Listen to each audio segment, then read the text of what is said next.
Hey, everybody. Welcome. Welcome to Moment of Clarity. Thanks for being here. I got a big guest for you today, Ton Liu, the author of The Ponzi Factor. We'll be getting to Ton in a few moments. I wanted to set this up for you. Please take a moment to share this, to let people know, and click thumbs up and click subscribe if you haven't already. By the way, all the super chat donations will go to mutual aid organizations in various cities around the U.S. All the proceeds from those will be going to mutual aid. But I wanted to set up this story that we're going to bring in Ton Liu in a moment for. It has lit up the interwebs about a specific stock that everyone is talking about. You might have heard of GameStop. GameStop apparently not doing great right now in the world because it turns out that during a pandemic, very few people want to go and stand around in a tiny cubicle store and breathe on each other, picking out games that they could pick out over their computer and not need to go breathe on each other. So GameStop was barely hanging in there. And anyway, here is what has happened recently. The GameStop stock has gone nuts. It's and the subtitle of this is how a bunch of Redditors made GameStop stock soar, much to the chagrin of hedge funds attempting to short it. And I'll read a little bit of this. There's been a boom in day trading and individual investing over the past several months, activity that's often taking place or being discussed on platforms such as Reddit or Robinhood. And I'm going to skip down. When it comes to the GameStop saga, an army of traders on the Reddit forum Wall Street Bets helped drive a meteoric rise in GameStop's stock price. And of course, it's got to be a fucking tongue twister. GameStop stock price in recent days, forcing it to halt trading multiple times, causing a major headache for the short sellers betting against it and banking on the stock falling. It's a captivating David versus Goliath, and right now, for at least, David is winning. Let's see. There's been a lot of hand-wringing about the day trading trend and this new crop of investors playing the markets and blah, blah, blah, blah, blah. So here's the thing. There is something that I kind of like about this, which is this is kind of small-time investors fucking over hedge funds, which is pretty hilarious to watch that go down. But to me, this is highlighting something which is not being talked about in most of these articles, most of this mainstream media coverage, which is Wall Street is essentially a Ponzi scheme. It is it's not just a casino. It's a casino where idiots, very rich idiots, are playing with people's lives. And we're not addressing the goddamn elephant in the room that it is a Ponzi scheme. And to me, this kind of highlights it in a way, because this doesn't have to do with the GameStop stock soaring, doesn't have to do with whether it's doing well. It doesn't have to do with whether they're selling a lot of products, whether a lot of people are going, yes, I would like to go into a small cubicle and cough on people while I pick out the new Halo. It's very, very little discussion of whether GameStop is helping people's lives or people are getting a lot of benefit out of GameStop, and that's why the stock is doing well. None of that matters. None of that is even in this discussion. This just has to do with inflating the stock by a bunch of people fucking having a little fun, and some of them making a lot of money, but screwing over this hedge fund, which was shorting GameStop, basically saying, hey, in the future, GameStop stock is going to go down even more, and so we're going to put a bet on their stock going down even more. And now, because of all these people making the stock go up, this hedge fund and maybe some others, but one particular one is getting completely fucked over, which again, I like that part. Anytime you get to fuck over hedge funds, I'm all for it. You know, if you just want to take a dump on their doorstep, I'm down with that too. I don't think that's going to prove much about the stock market, but you're welcome to it. But anyway, so that is the story that's going on. And before we bring in Ton Liu here, I want to show that even Elizabeth Warren has chimed in on this. Let's see here. Sharing the wrong one with you. All right, here we go. Elizabeth Warren has said, let's see, let's make that bigger. Elizabeth Warren has said, with stocks soaring while millions are out of work and struggling to pay bills, it's not news that the stock market doesn't reflect our actual economy. And she's right about that, but she's wrong about a lot of other things. She continues on. For years, the same hedge funds, private equity firms, and wealthy investors dismayed by the GameStop trades have treated the stock market like their own personal casino while everyone else pays the price. It's long past time for the SEC and other financial regulators to wake up and do their jobs. And with a new administration and Democrats running Congress, I intend to make sure they do. Oh, Elizabeth Warren putting the smack down. Here's the thing.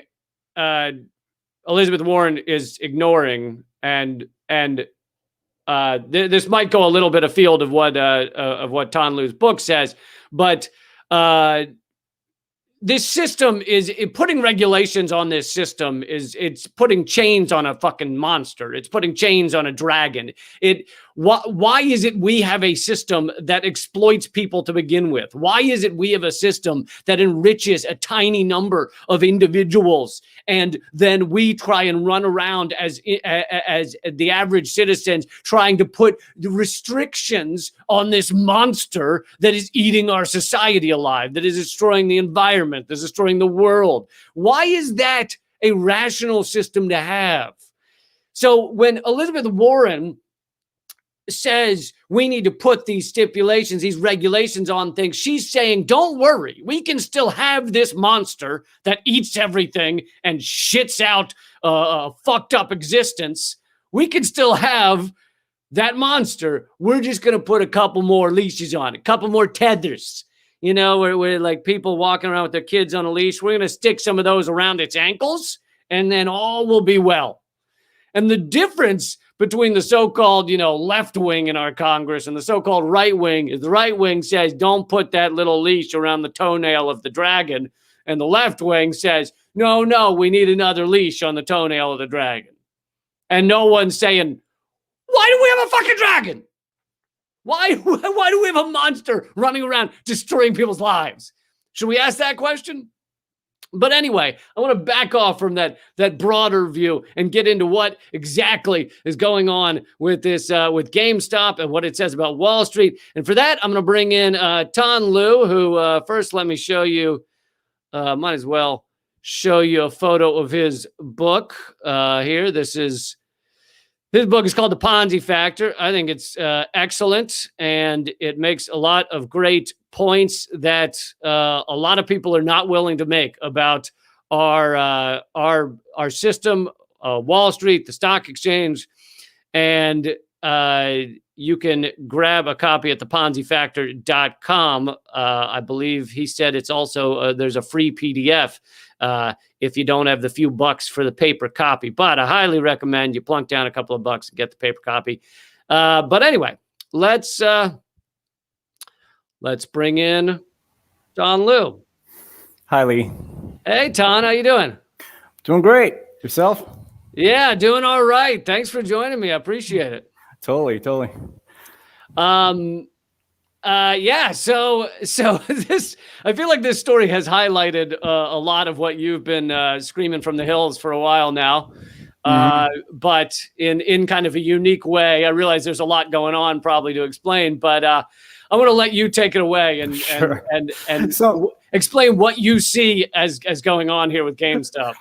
Sure. So over the past 6 months, we've watched the stock market simply explode to new highs, and while the economy is essentially collapsing. And people have asked me, does this hurt my thesis, my book, and what I presented in the fact that the stock market is a Ponzi scheme? I said, absolutely not. It actually enhances it.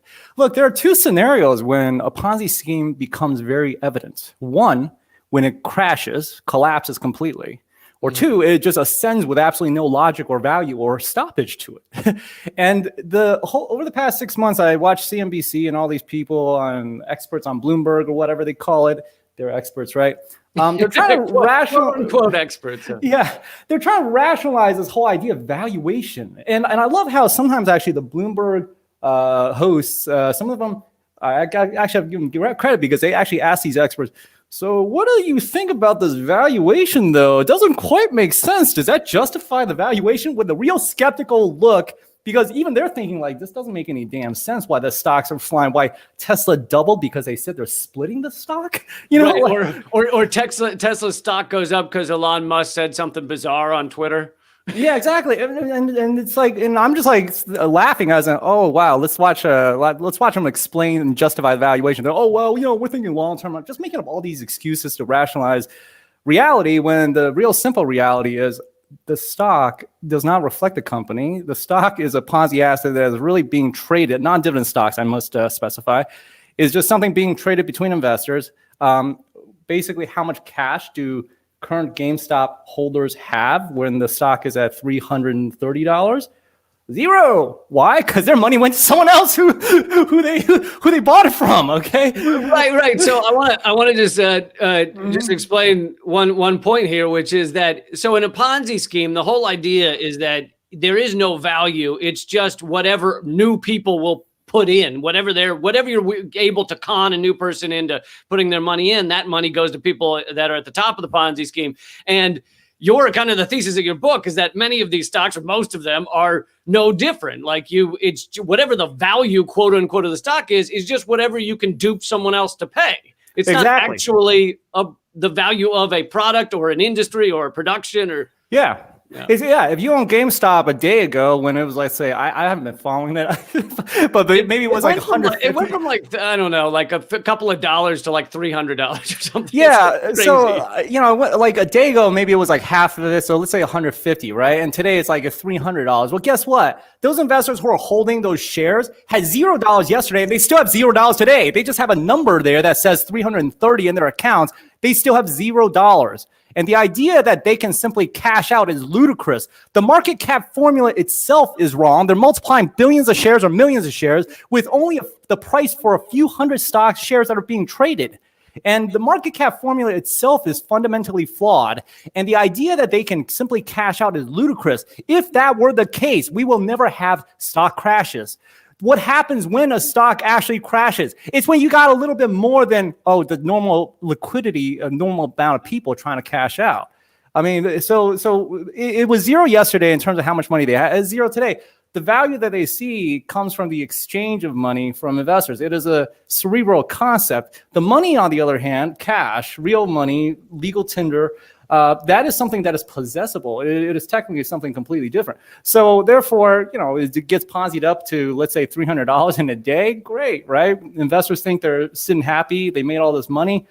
Hey, you haven't made money until you cash out, bro. Now it could still keep flying, but hey, even if it goes to $1,000, it's still $0. Well, right. And so it really is just a giant casino. But the difference between this and a casino is that they're playing with people's lives, because this impacts our society. It impacts industries. It impacts employees. People lose wealth, quote unquote, in their 401k or whatever, their mutual funds. And so people's lives are impacted while a tiny number of individuals, most of them very wealthy, just throw money around on a screen that doesn't impact them that much, but impacts real lives, right? Absolutely. And I must also say, the idea that is going around that these are hedge funds, basically little guys on Reddit going against big hedge funds who are shorting GameStop. Even though this is all over Bloomberg and all over, based on the limited information I've seen, and it is limited because no one really has all the information, I question whether or not how many hedge funds are actually involved on the short side of GameStop, because the reason that news came out is because of Andrew Leff from Citron Research. He came out with something 2 days ago, but he's just one hedge fund who came out with some negative review about hedge funds or about GameStop a few days ago, at which point the thing started skyrocketing. So we don't actually know how many hedge funds are involved or even how many just retail investors who may have trusted Andrew Left's research that got screwed as well on this thing. So right now, it is indeed a casino. I will also say, though, it is far more dangerous to short a stock than to go long, because this is also a casino that the SEC actively supports, actively has rules for. What's interesting is if a stock crashes, and I've seen this many times, whether it's Tesla or IBM or whichever stock crashes like 10% or something in a day, the SEC will implement what they call an uptick rule, which basically says you cannot sell this stock short without actually somebody on the other side actively trying to liquidate their stock. Versus if GameStop or AMC flies up 100%, there's no downtick rule. Okay, you can just keep buying. Right.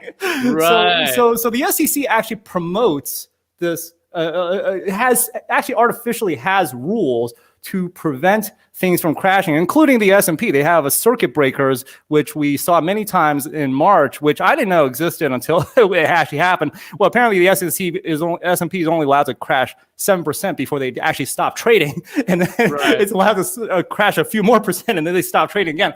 Well, why are you stopping it, dude? You know, why don't you just let the natural market or whatever you call it take over, right? Right. The whole idea, the invisible hand of the free market. Exactly. It's not so free if you're stopping it. You know, it's quite artificial, actually. So what does it mean that we are in a society where unemployment is through the roof? The numbers of like whatever 6-7% are basically completely false, because that's ignoring everyone who stopped looking for work, ignoring everyone who has a tiny part-time job but isn't really well employed. So it's ignoring so much. So you have massive unemployment. You have people waiting in hours in line at food banks. So many people, the number of businesses going bankrupt right now is just incredible. Something like 20% of restaurants are never opening again. It's just, it's getting crazy. And yet our stock market says things are fine. If you look at that, if you look at the stock market, the stocks are doing okay. What does that mean? Well, it's completely disconnected from reality, obviously. And the reason it's disconnected is because it's a Ponzi process. It has nothing to do with the reality in the economy. And it's a terrible thing because, one, the gap is, of course, widening. But two, the question I really am thinking about is, at what point is it going to kind of stop? As in, at what point is the SEC going to actually, or government in general, because the SEC is just total full of shit right now. The fact that their idea of being regulators right now is being laughed at by a lot of people. But the question is right now, given especially these circumstances like GameStop, what are they going to do in terms of getting stocks or getting the financial system back to reality that actually has something to do with the economy? Because it absolutely makes no sense. Makes perfect sense based on my thesis. Okay, why it is that these businesses are going out of business and the S&Ps of these businesses are going skyrocketing all-time highs and stuff. But yeah, the stock market never really had a strong correlation with the economy before. However, it is the most visible thing, so people visibly see a lot of wealth. Except for it is very isolated to the smaller top percentage. Right. It's like 10% of Americans own 80% of all stock. Right? Yeah, and then the rest of the society obviously no, but they don't have it. But I'll tell you what, there's a really easy way to bring them back down to reality. Elucidate the fact that $36 trillion of stock value equals $0 in real money. Right. One of your favorite recommendations, one of my favorite recommendations from your book as to how to somewhat link the stock exchange to reality, the stock market to reality, was to not call those dollars. So not to say that, Amazon stock is worth this much dollars, and just to make up a word that is not dollars. So let's say padoodles. And if you have this many padoodles in Amazon, and they're not dollars until you sell it. Once you sell it, then you have American currency or whatever. Oh yeah, they absolutely should. And that will bring things down to reality. Furthermore, I think that'll actually enhance our accounting system to be more accurate. Unfortunately, if we do that, a lot of pension plans are gonna pension funds are gonna collapse because it's so ingrained to this false accounting is so ingrained into our society. It's ridiculous. Like I said earlier, the market cap formula, which is, multiplies the number of shares based on the last traded price, that in itself is wrong. Finance is full of wrong ideas. The market cap formula came about from, I think, some guy named Edward something around the early 1900s. And it was just basically one bad formula that they just continuously used and used and used. And here we are today, okay? No one actually checked the logic of the formula. Should we apply this number, which comes from really only a handful of shares being traded, to billion shares, 1 million shares, okay?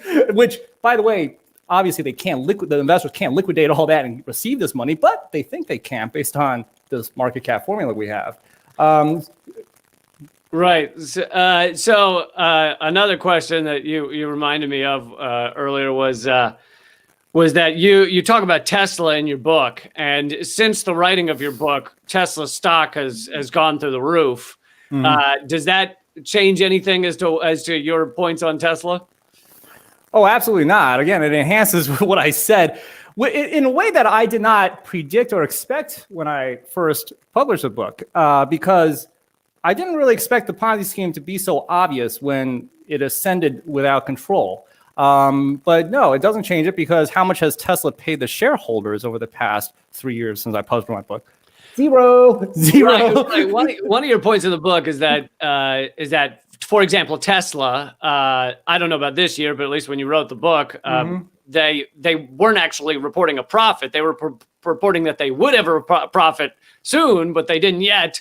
And yet their stock is doing great. So how could a company without a profit be worth so many billions of dollars? Yeah, they're still down $6.8 billion since they went public in 2010. And the great thing about stocks, which I have to give credit to Elon Musk and our beautiful financial system, is, hey, once you issue those stocks, you get that money, you don't have to pay your shareholders back ever, okay? Once in a while, you might be like an Amazon and buys back a few shares, but what you'll do right afterwards, like Amazon, is print some more stocks right after you buy them back, okay? So the point is, Tesla is still down $6.8 billion historically in terms of profit, in terms of losses since it went public. But obviously the stock has skyrocketed, but the only people paying out those earlier investors are the current shareholders who are buying their stock. Now, obviously, it'd be very, very bad idea to short Ponzi assets. And I've talked to a lot of people who love my book, love the logic, and keep telling me, I don't know why, one of my best friends keeps asking me this. He says, Ton, you got to ask some of your followers to, find some more, really, really bad companies to short. I was like, bad? You want me to, you want to try to short bad companies? Excuse me, no. You don't short Ponzi assets. You do not short bad companies. Why? Because that's logical, okay? That's logical. Ponzi assets don't follow logic, okay? That's the whole point. What I explained is the stock itself, the price itself, it is not the company. It does not reflect the value in the company. It comes from the exchange money between investors, and it is illogical. If you want to short a bad company, that is a logical thought. Don't do that, okay? Doing that comes under the belief that whether this company is good matters in terms of its stock price. Exactly. That's believing in the valuation idea. Dude, don't do that, okay? Don't do that, especially right now in this particular market. Within the past, I would say, month and a half, I noticed this is the biggest Ponzi market we've ever experienced, as in just companies being talked about on Reddit or social media will get pumped up into new heights. Right. Just last week, what was funny is just last week, I was even having a talk with somebody went to school with, because, at the end of the day, I'm a statistician and we crunch data and stuff. And I was asking them to, we're thinking about building an engine to see if we can track essentially web scraping, track the certain stocks that are being talked about, whether or not there's a uptick in terms of how the price moves, volume moves, versus how many times it's being talked about. Now, this idea isn't new. This idea has actually been in play for many years in terms of web scraping, seeing how many times the companies mentioned. But what I noticed is it is far more relevant now than before. And this whole GameStop AMC thing shows, wow, it is. It's even more relevant. And it's a sad thing, because at the end of the day, is GameStop gonna be in business after this, right? Like, right. It doesn't seem to matter to these people playing with these stocks. I saw, the other two that apparently this Reddit group are working on and having an impact on was AMC and the liquidation firm that owns the final Blockbuster. There is one Blockbuster store in Bend, Oregon, and this BB Liquidations is like a penny stock. And so these Redditors started jumping in on that one too. And apparently that's also shot up one Blockbuster. Wow, that's, Well, Hertz last year, Hertz was going out of business and they were going to issue stocks as they were going out of business. And because Hertz, I think, did the same thing with last year when they were going out of business, they were issuing stocks. And Jay Clayton, who's the SEC chairman, was asked about what they think about essentially a bankrupt company issuing stocks, right? That have no way of paying it back, really. Wow. And what Jay Clayton simply said was ridiculous. He basically just didn't actually comment on this idea of a bankrupt company issuing stocks. All he said is, we have experts. They have experts too. We have a process. We are going to make sure they follow the process. And there is a process with experts who will reveal the process. That's all he said. It's like, I think he was this close to going buzzword, buzzword, buzzword. That will matter, buzzword. Yeah, for real. I mean, it is what it is in terms of this is the reality we live in. It is driving a bigger wedge between the poor and the rich, but also it is just making the financial system far more unstable, this type of thing. And go ahead. Well, I was going to say, the rich and the poor, the billionaires in this country have gained $1.1 trillion since the pandemic began. So, these horrible times hit average Americans, and the richest of the rich are just living happy. Mm-hmm, mm-hmm. I mean, at the end of the day, what people also need to understand is this is not how the stock market is supposed to work. This is not how stocks are supposed to work. They're supposed to be ownership instruments where you get a piece of the profit of the companies making money. It's not supposed to be some piece of paper any company prints out. It doesn't matter how much, whether the U.S. system, it has to have one of the loosest regulations with issuing stocks, which is, by the way, is also why a lot of international companies like to list in the U.S. Because here, we don't really have any regulations. A company doesn't have to make money. Like, they can literally lose money indefinitely. They don't have to they could print as many shares as they want and just basically avoid paying their investors indefinitely, even if they are profitable. What a great place to list. It's the Wild West. Yeah, and the thing is, this isn't the case in other countries. Now, I have heard, and I haven't done any deep research on, but I have heard, for example, in India, most stocks there pay dividends. The idea of a non-dividend stock is almost like, well, how are you going to make money then? And in China, they have regulations. I heard that you have to be profitable to list, because basically, if you're just an unprofitable company that's going to lose money indefinitely, why are you supposed to be getting money from out like the public market? Why are you supposed to get it from mom and pops and stuff? So our system itself is messed up, but it's also it's not logical, but it's also not how historically stocks are supposed to work. It's not how the stocks around the world actually also work. So I just want to wrap up here by also asking you about kind of the censorship you've received. I know you've been banned from certain websites because they apparently can't handle the discussion you want to have about the stock market being a Ponzi scheme. What have you faced? Well, obviously, I've been banned from Quora since day one. I've been shadow banned on Instagram here and there based on certain posts. And to be honest, I mean, I don't even know whether or not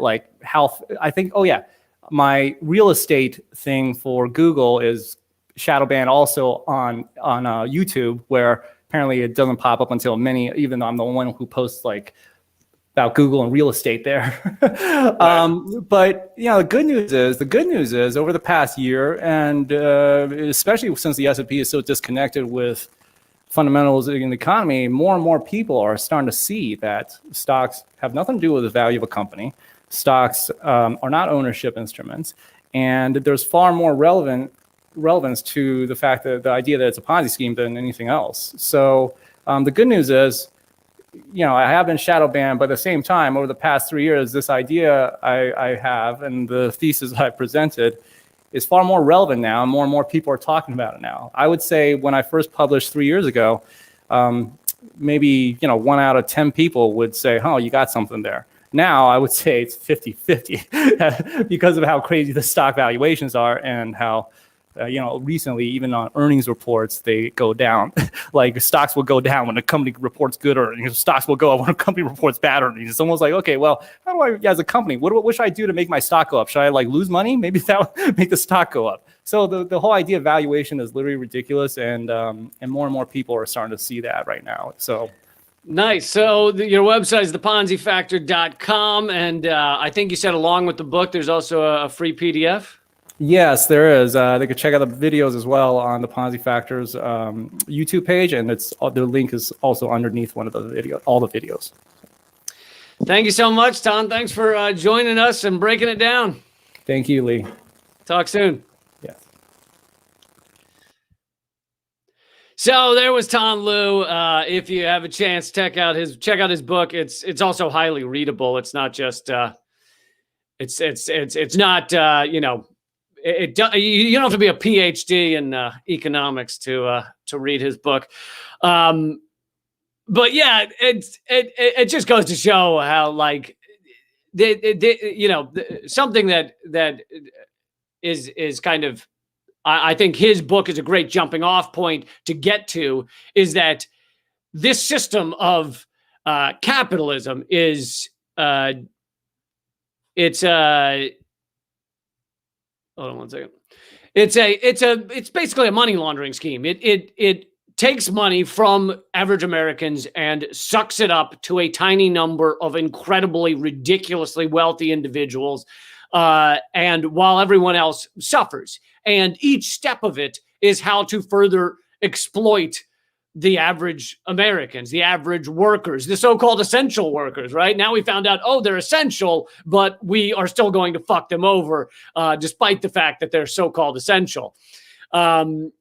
So really what we need to see is essential workers fighting back, essential workers standing up, because this system is meant to exploit us. It's meant to break people down. And we're seeing that in a crisis. In a crisis, capitalism cannot defend us. It cannot help us. It's left to a couple of lawmakers that are owned by large corporations to try and put in a couple of Band-Aids, a couple of bandages to help your average American in the middle of the fucking pandemic, in the middle of a massive unemployment, in the middle of people waiting in line for food and fucking supplies, waiting in line for hours to try and get by. This is the so-called richest country in the world, and you can't take care of your goddamn citizens? No, because we have And I say unfettered capitalism because I want people to realize that we have the most unfettered capitalism, the most so-called free market where it can just exploit us as much as possible. And other countries have a lower degree of that. But really, it's just capitalism. You can put the restraints on it, like Elizabeth Warren's bullshit post. You can put some restraints on it, but you can't stop the monster. The monster will ultimately, because that's its goal, right? The whole point of capitalism is profit over all else. It is a tiny number of individuals owning the systems, owning the profits, exploiting your life, taking advantage of your life to enrich themselves. And that will never change, even if you put a couple of things around their ankles, even if you put a little leash on there, it's not going to change that. But people can fight back, and I realize these seem like small steps, but they are something, such as people fighting back against Amazon. So there's been a continued push during this pandemic for Amazon employees to unionize, and various areas of Amazon or warehouses have had more steps toward unionization.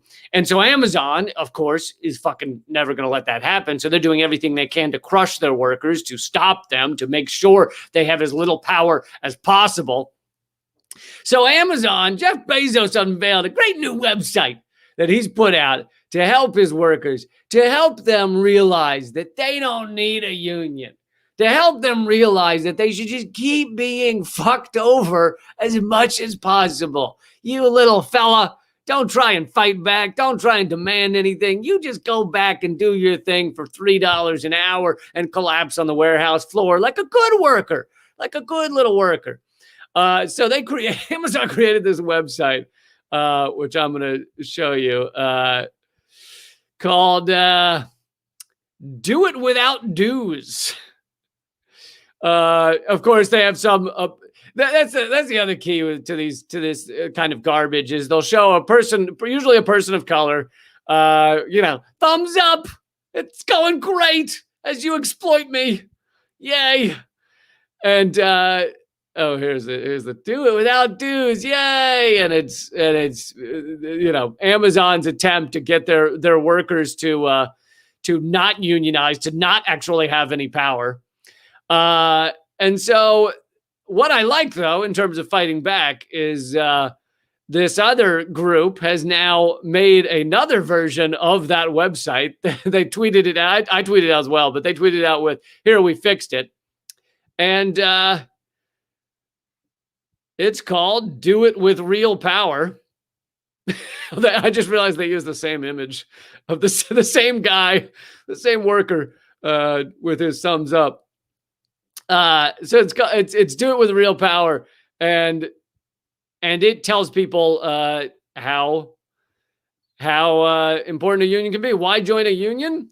Because Amazon has never had you covered. Amazon's leadership has kept you from high wages, healthcare, vision, dental benefits, as well as a safety committee, and an appeals process that you deserve. There's so much more you can do for your career and your family in solidarity with fellow workers.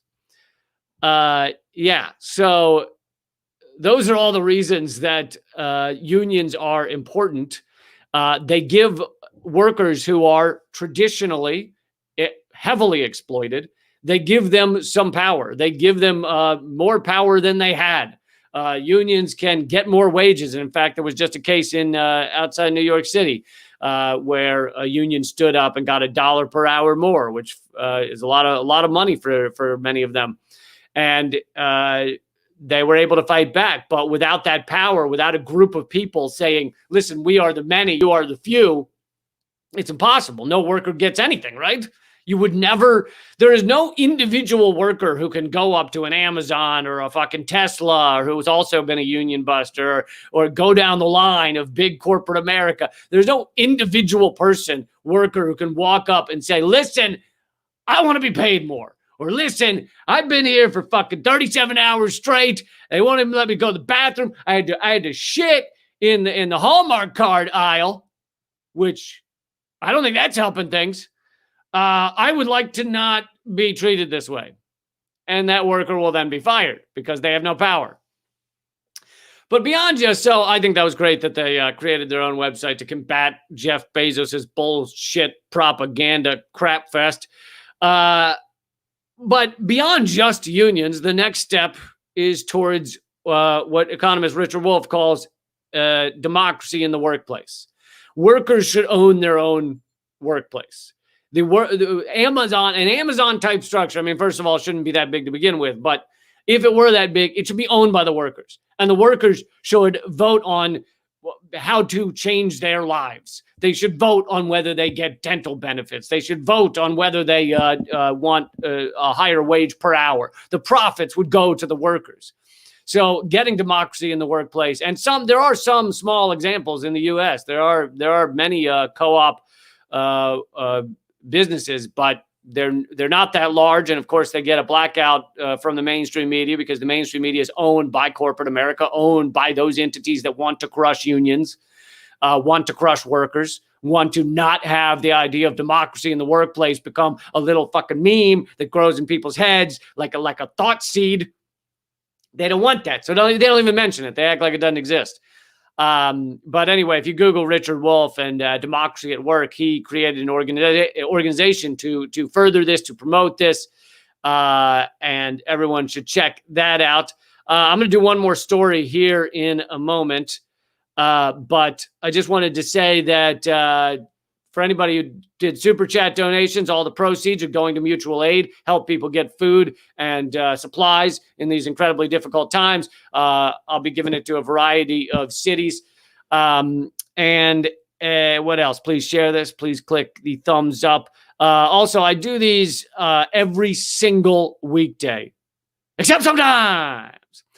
And they're at leecamp.com. So if you miss one, if you're not told about one, if you don't get the alert, because, oh yeah, that was the name, Hunts Point. John just mentioned that Oh, that's right. Yeah, actually. Okay, John is a good point. The Hunts Point workers went on strike. They did get a lot of what they wanted. They didn't get a full $1 per hour. They got something that's going to go, it's between 40 cents and 62 cents for now, but they also got other things they wanted. So the workers agreed to it. So obviously they got a lot of what they wanted, or they wouldn't have agreed to it. But anyway, that is the Hunts Point example is an example of a win for workers for the most part. And it wouldn't have happened without them working together to do that. Anyway, what was I saying? Oh yeah, if you don't get the alert, go to leecamp.com. I put these up there almost every single day. And yeah, I'm going to do one more story here. This has to do with, again, people power, people getting together and demanding change, because a lot of people ask me, what can we do? How can we stand up? How can we stop things? How can we make a difference?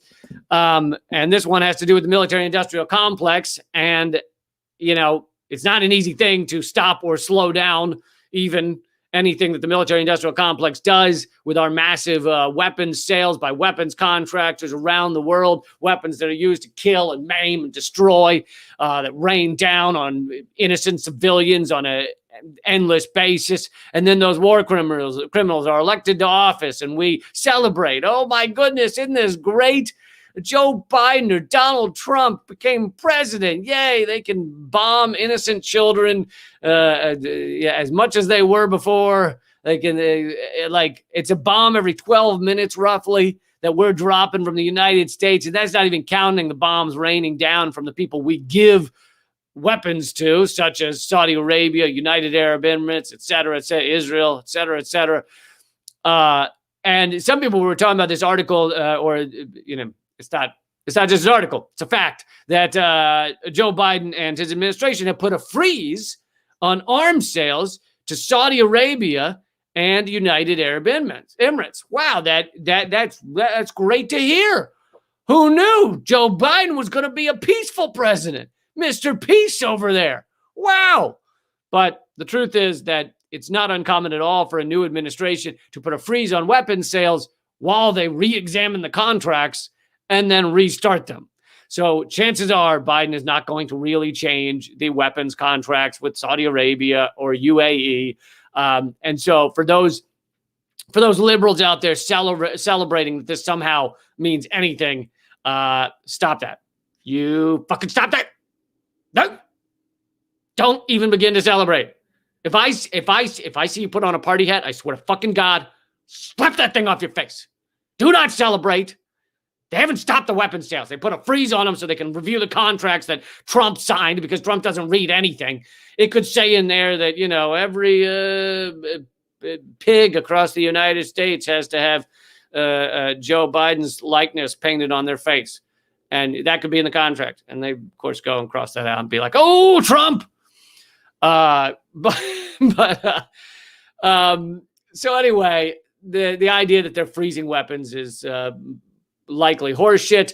Thank you, Lorna, for the donation that will go to mutual aid. Very much appreciated.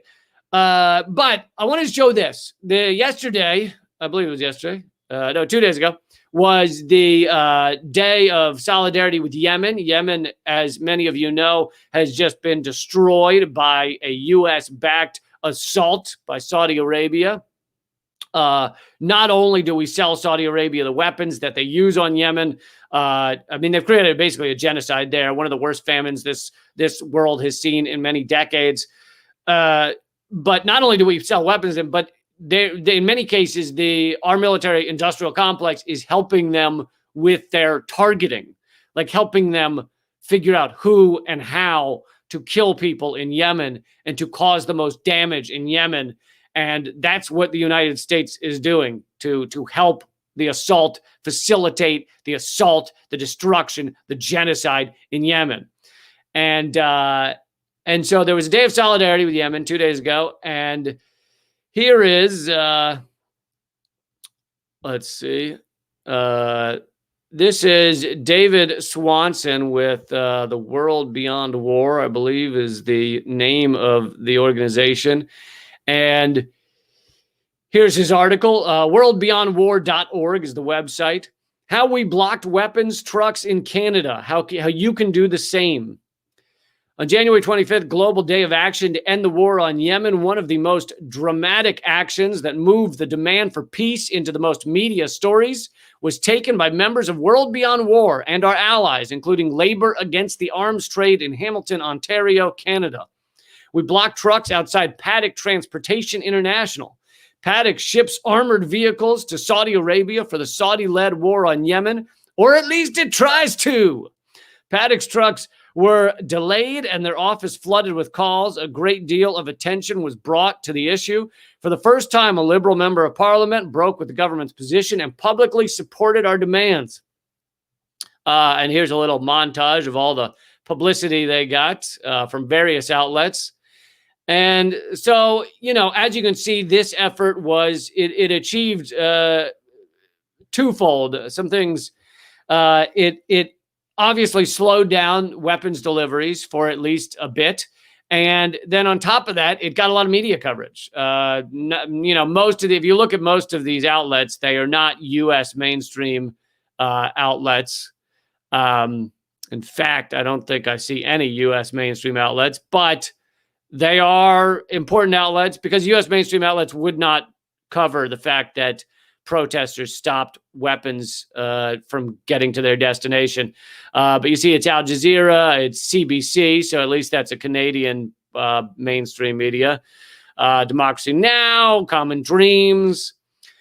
So it did get a fair amount of media coverage for something like this. And that makes people talk about it. It makes people think about it. It makes people think about the fact that we are delivering weapons of war to countries so that they can bomb and kill people. I mean, it's just fucking horrific that this even has to happen. But for those of you wondering how just a few citizens can have some impact, that is some impact, and that is where you should see hope and growth. And obviously, if there were 100,000 people willing to go and stop these trucks, you could stop them for days, weeks. You could have a far greater impact. But this shows that I don't know how many people were there. Let's say 20, 50, whatever it was. They succeeded in getting a lot of media coverage and slowing this down and showing solidarity with Yemen. So good for them. Very impressive. That's another good resource for you. And if you're interested in military industrial complex, it's called World Beyond War. Is it the world or just world? So no the, just worldbeyondwar.org. And it's by David Swanson, who I've had on the show before. I've worked with before. Great guy, great author, and a tenacious, endless fighter for ending war around the world. But again, if you want to dig in a little deeper, why do we have endless war? Because we have a system that needs profit over all else. It will always seek profit. And how does it get that endless profit? Well, you got to exploit other nations. Not only is there profit in the selling of these weapons of war to their ultimate owners, but these weapons contractors make a tremendous profit from our. We pay them with our U.S. government pays these weapons contractors to create these weapons that are then given to the U.S. military or sold to other countries.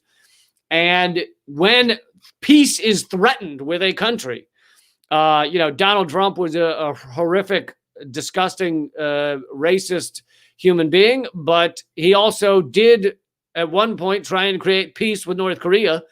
And when he did that, the stocks of weapons contractors, back to the stock market again, back to that old Ponzi scheme, the stocks of the contractors sank, lost billions of dollars the moment Donald Trump started working to create peace with North Korea. And not only does that mean that you have the politicians that own the weapons contractors putting pressure on Trump, but that puts a pressure on society. There is pressure on our government, on our society to get those stocks back up. And we talked about, it's part of the scheme that a lot of people have their retirement in these mutual funds and stuff, right? So they want the weapons contractors stock to go up too. You have average Americans going, please, weapons contractors stock, please go up. Please have more war. Please. What a great scam to make people invested, quote unquote, in these stocks of these killers, of these war profiteers. War profiteering used to be illegal. Now it's how our system works. Our system is basically war profiteer based. Anyway, if you want to dig deeper, the reason we have the reason we're supporting this genocide in Yemen and sell these weapons to Saudi Arabia is because there's a tremendous profit in it. It's power, it's profit. And that comes back to our capitalist system. But you won't hear that on the mainstream media. God forbid they ever actually analyze the world we live in. So, I believe every decision that's made should be first factored through a lens of, is it sustainable? Blowing up countries? Not sustainable. Not really. Because you know what? You blow up countries, then you got to rebuild countries. And not sustainable. Terrible for the environment to blow up countries. And then another lens of, is it moral? And of course, fuck no, it's not. Not even close. Okay, I'm going to wrap up here in a minute, but as I said, all the donations will go to mutual aids around the country. I suppose I should call it mutual aid organizations. You say mutual aids, that sounds bad. It sounds like, this organization runs around, gives everybody HIV.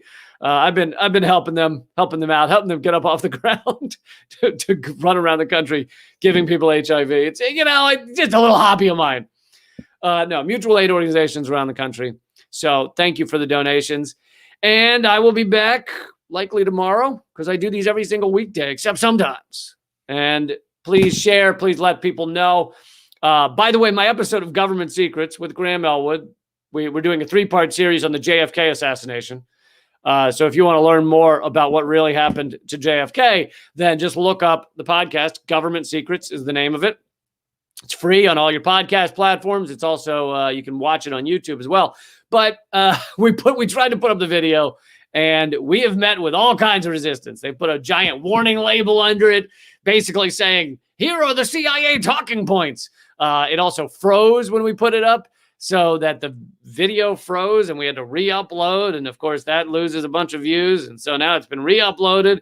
I think it's working. So if you go to leecamp.com, you can watch that episode on the JFK assassination and hopefully watch a bunch more of my podcast, Government Secrets. But yeah, everything's up there, redacted tonight, everything else.